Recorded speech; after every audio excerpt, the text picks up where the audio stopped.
Hello दोस्तों, स्वागत है आपका एक बार फिर मेरे channel law for all purpose पे। अब हम देखते हैं सेक्शन 155 असंज्ञेय मामलों के बारे में इत्तला और ऐसे मामलों का अन्वेषण।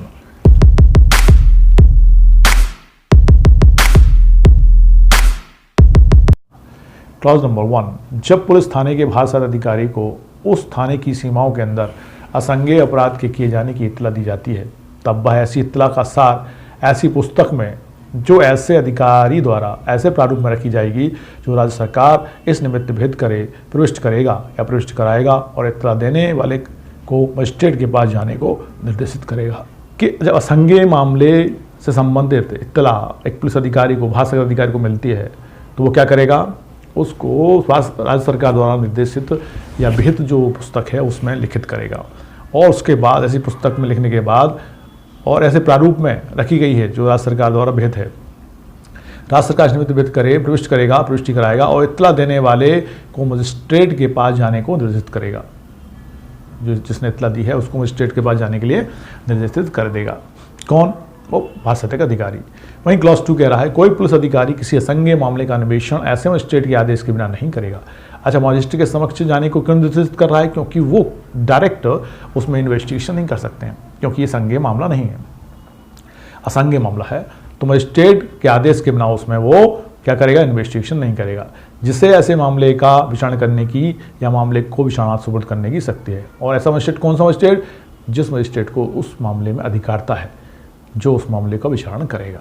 तो ऐसे मामले का विचारण करने की या मामले का विचारणार्थ सुपुर्द करने की शक्ति है, ऐसे मजिस्ट्रेट के समक्ष जाने को निर्देशित करेगा और फिर मजिस्ट्रेट के आदेश के बाद ही वो उसमें इन्वेस्टिगेशन करेगा। अपने मन से इन्वेस्टिगेशन पुलिस अधिकारी नहीं करेगा। क्यों? क्योंकि मामला असंज्ञेय है। वहीं क्लॉज 3 क्या कहता है, कोई पुलिस अधिकारी ऐसा आदेश मिलने पर वारंट के बिना गिरफ्तार करने की शक्ति के सिवाय अन्वेषण के बारे में वैसी ही शक्तियों का प्रयोग कर सकता है जैसी पुलिस थाने का भारसाधक संज्ञेय मामले में कर सकता है। मतलब वहाँ एक और नई बात बता रहे हैं, वो नई क्या वहाँ वो एक बात बताना चाह रहे हैं कि पुलिस अधिकारी ऐसे आदेश मिलने पर वारंट के बिना गिरफ्तार करने की शक्ति के अलावा उन सारी शक्तियों का प्रयोग कर सकता है जो वो संज्ञेय मामलों में करता है, लेकिन वारंट के बिना गिरफ्तार करने की शक्ति को छोड़ के। मतलब जो आवश्यक है इन्वेस्टिगेशन के लिए वो सारा का सारा वहाँ पे अपनी शक्ति का उपयोग संज्ञेय मामले में कर सकता है, वो यहाँ पे भी करेगा, लेकिन वारंट के बिना गिरफ्तार करने की शक्ति को छोड़ के। ठीक है, क्यों? क्योंकि यह संज्ञेय मामला है। वहीं क्लॉज 4 कह रहा है जहाँ मामले का संबंध ऐसे 2 या अधिक अपराधों से है जिनमें कम से कम एक संज्ञेय है, वहाँ इस बात के होते हुए भी कि अन्य अपराध संज्ञेय है, यह मामला संज्ञेय मामला समझ जाएगा। मतलब मान लो 2 अपराध हो रहे हैं वहाँ, जहाँ मामले का संबंध ऐसे 2 या अधिक अपराधों से है जिसमें एक संज्ञेय मामला है और एक असंज्ञेय मामला है, तो वहाँ संज्ञेय मामले तो ऐसा माना जाएगा कि दोनों ही मामले संज्ञेय हैं, भले एक मामला उसमें असंज्ञेय है। तो संज्ञेय मामले को हम संज्ञेय मामले को जैसे पुलिस अधिकारी टैकल करता है, बिना वारंट गिरफ्तार करने की शक्ति का उपयोग कर सकता है, इन्वेस्टिगेशन कर सकता है, तो वो सब कर सकता है, भले ही दूसरा मामला असंज्ञेय है। दोनों मामलों को संज्ञेय मामला माना जाएगा और संज्ञेय मामले की तरह उनका संज्ञेय मामले की तरह उन पर कार्रवाई की जाएगी। चलिए तो देखते हैं सेक्शन 156 संज्ञेय मामलों का अन्वेषण करने की पुलिस अधिकारी की शक्ति।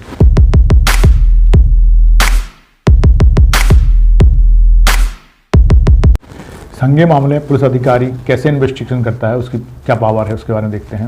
नंबर 1, कोई पुलिस थाने का भारसाधक अधिकारी मजिस्ट्रेट के आदेश के बिना, मतलब भारसाधक अधिकारी किसका? पुलिस स्टेशन का, मजिस्ट्रेट के आदेश के बिना किसी संज्ञेय मामले का अन्वेषण कर सकता है। संज्ञेय मामला मतलब जो गंभीर किस्म का मामला है, जिसको हम बार बार समझ चुके हैं कि 2 वर्ष से अधिक का कारावास जिन अपराधों में होता है वो संज्ञेय किस्म के मामले होते हैं। तो संज्ञेय मतलब जिनमें पुलिस अधिकारी को बिना वारंट के गिरफ्तार करने की शक्ति है। संज्ञेय मामले का अन्वेषण कर सकता है जिसकी जांच या विचारण करने की शक्ति, और जिसकी जांच या विचारण, क्योंकि जांच जो इंक्वायरी है, विचारण जो ट्रायल है, ये मजिस्ट्रेट के द्वारा की जाती है। उस जो स्थानीय सीमा है, उस थाने की सीमाओं के अंदर के स्थानीय क्षेत्र पर अधिकार रखने वाले न्यायालय को अध्याय 13 में क्यों बंधों के अधीन है। मतलब अध्याय 13 में मजिस्ट्रेट को स्थानीय अधिकारता और जांच विचारण की जो पावर दी गई है वो अध्याय 13 में अपन देखेंगे। तो उसकी स्थानीय सीमाओं में वो थाना है उस थाने की सीमाओं में वो भाषातिक अधिकारी किसी संज्ञेय मामले में इन्वेस्टिगेशन कर सकता है बिना मजिस्ट्रेट के आदेश के। वहीं क्लॉज 2 है, ऐसे किसी मामले में पुलिस अधिकारी की किसी कार्रवाई को किसी भी प्रक्रम में इस आधार पर प्रश्नगत न किया जाएगा कि वह मामला ऐसा था जिसमें ऐसा अधिकारी इस धारा के अधीन अन्वेषण करने के लिए सशक्त न था। मतलब कि किसी भी प्रक्रम पर ये नहीं कहा जाएगा कि वो पुलिस अधिकारी सक्षम नहीं था, इसलिए इसका इन्वेस्टिगेशन बेकार हो गया है, उसका इन्वेस्टिगेशन पर्याप्त सही नहीं है और इस आधार पर उसको प्रश्नगत नहीं किया जाएगा, मतलब क्वेश्चन मार्क नहीं लगाए जाएंगे। मतलब उसके द्वारा की गई कार्रवाई किसी भी प्रक्रम पर इस आधार पर प्रश्नगत नहीं की जाएगी कि वह मामला ऐसा था जिसमें अधिकारी इस धारा के अधीन अन्वेषण करने के लिए सशक्त नहीं था, मतलब उसको इस हेतु सशक्त नहीं किया गया था, इस आधार पर उसको प्रश्नगत नहीं किया जाएगा, मतलब उसकी कार्यवाही को वैध माना जाएगा। वहीं क्लॉज 3 है, धारा 190 के अधीन सशक्त किया गया कोई मजिस्ट्रेट पूर्वोक्त प्रकार के अन्वेषण का आदेश कर सकता है। और सेक्शन 190 जो हम देखेंगे आगे अगले अध्याय में, उसमें उन्होंने बताया है कोई भी प्रथम वर्ग न्यायिक मजिस्ट्रेट या द्वितीय वर्ग न्यायिक मजिस्ट्रेट जो कि विशेष रूप से CJM मतलब चीफ जुडिशियल मजिस्ट्रेट द्वारा प्राधिकृत कर दिया गया है, इन हेतु वो क्या करेंगे, मजिस्ट्रेट अन्वेषण का आदेश कर सकते हैं। तो अन्वेषण का आदेश प्राधिकृत मजिस्ट्रेट ही करेंगे और विशेष प्राधिकृत मजिस्ट्रेट हो सकते हैं, चाहे द्वितीय वर्ग न्यायिक मजिस्ट्रेट हो जिसको CJM ने प्राधिकृत कर दिया है या जुडिशियल मजिस्ट्रेट फर्स्ट क्लास हो, तो वो आदेश कर सकते हैं। तो दोस्तों ये था सेक्शन 156। सेक्शन 157 अन्वेषण के लिए प्रक्रिया।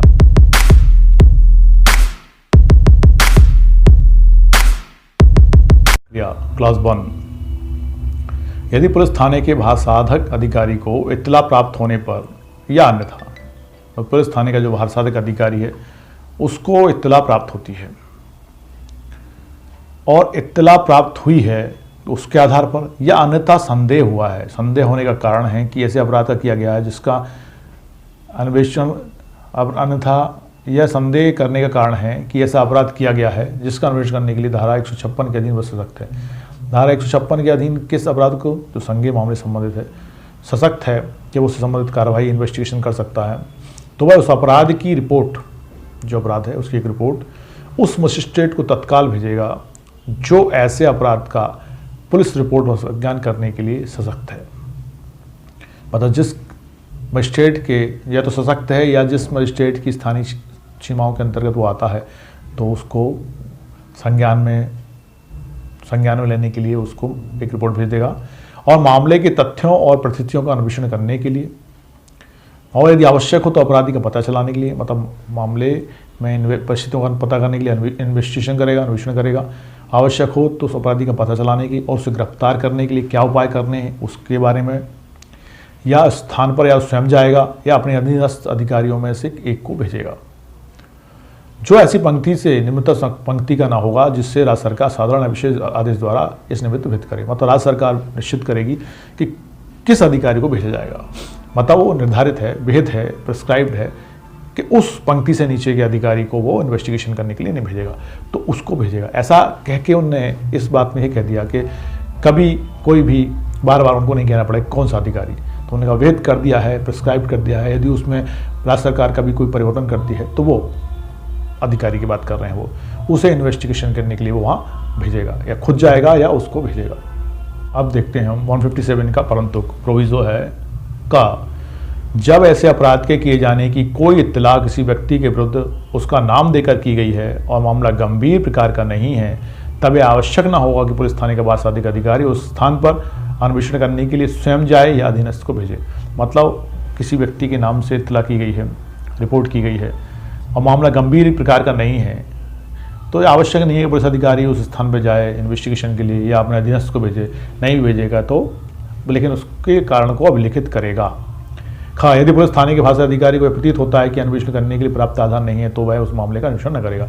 और पुलिस अधिकारी को लगता है कि मामला इतना गंभीर नहीं है, उसकी आवश्यकता नहीं है, मतलब ऐसा मामला ही नहीं है जिस पर कोई इन्वेस्टिगेशन किया जाए, तो वो इन्वेस्टिगेशन नहीं करेगा, पर्याप्त कारण है ऐसा। तो परंतु उसका भी परंतु दिए रखा है का खाका, और यह कि बलात्संग के अपराध के संबंध में पीड़ित का कथन, जो बलात्संग का मामला है, रेप का मामला है, उसमें पीड़ित जो है उसका कथन पीड़ित के निवास पर, उसकी पसंद के स्थान पर और यथासाध्य किसी महिला पुलिस अधिकारी के द्वारा किया जाएगा उसके माता पिता या संरक्षक या नज़दीकी नातेदार या परिक्षेत्र के सामाजिक कार्यकर्ता की उपस्थिति में ही अभिलिखित की जाएगी उसकी रिपोर्ट। इस सब का ध्यान रखा जाएगा। महिला के साथ बलात्कार किया गया है, पीड़ित है, उसके निवास स्थान पर हो सकता है, उसकी पसंद के स्थान पर हो सकता है, माता पिता, नज़दीकी रिश्तेदार, नातेदार, सामाजिक कार्यकर्ता यदि जो हैं उनके समक्ष वो एक महिला पुलिस अधिकारी के माध्यम से वो अभिलिखित किया जाएगा। इसका ध्यान रखा जाएगा। वहाँ क्लॉज 2 क्या कह रहा है 157 का, उपधारा 1 के परंतु के खंड का और खा, खंडों का और खा में देखा था कि एक व्यक्ति की नाम से रिपोर्ट की गई, मामले को पुलिस अधिकारी चाहे तो इन्वेस्टिगेशन करे चाहे तो नहीं करे, उसको लगता है कि मामला इन्वेस्टिगेशन करने लायक नहीं है तो नहीं करेगा। और दूसरे खा में उसमें देखा कि पुलिस अधिकारी को प्रतीत होता है कि इन्वेस्टिगेशन करने के लिए कोई पर्याप्त कारण नहीं है तो वो इन्वेस्टिगेशन नहीं करेगा। तो जो पुलिस अधिकारी है वो क्या करेगा, का और खा के अंतर्गत यदि मामला है उपधारा, तो उनको मान लो इन्वेस्टिगेशन नहीं कर रहा है तो उसके कारणों को अभिलिखित करेगा।